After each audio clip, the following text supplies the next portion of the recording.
প্রায় ৩ বছরের উপরে হইতেছে। ইনশাআল্লাহ কলার ফলনও ভালো আছে আলহামদুলিল্লাহ। জমি প্রায় ৪৫ ডিসিম জমি আমার এখানে। হ্যাঁ, কলা চারা ৩০০-র উপরে। আমরা নিজেরা বাজারে বিক্রি করি আর কাস্টমার এখানে থেকে আসে নিজে। আমরা ডজন হিসেবে বেশিরভাগ বিক্রি করি। যে এগুলো স্প্রে করতে হয়, পোকামাকড়ের জন্য কেরাটি ব্যবহার করতে হয়, তারপর টেইল ব্যবহার করতে হয়, এগুলো শুধু এগুলাই বেশি। বোরন সার ব্যবহার করতে হয়। এই কলা বাগানটা আরম্ভ হয়েছে ২০২২ সালে। ২০২২ সাল থেকে কলা বাগান আরম্ভ হয়েছে ৪৫ শতক জায়গাতে। পরবর্তীতে আমাদের জানেন ২০২৪ সালে যে ভয়াবহ বন্যা হয়েছে, এই বন্যাতে কলা বাগান পুরোটাই নষ্ট হয়ে গেছে।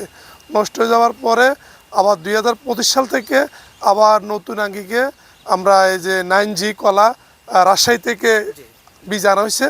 পরবর্তীতে আনার পরে এখন আবার কলা বাগান আগের মতন হয়েছে।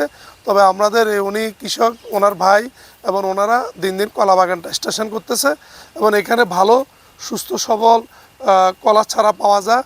যদি কারো প্রয়োজনও আমাদের উপজেলা কৃষি অফিস অথবা পূর্ব চন্দ্রপুর ইউনিয়ন পিএক্স সেন্টারে আপনারা যোগাযোগ করলে সুলভ মূল্যে এখান থেকে কলা চারা সংগ্রহ করতে পারবেন।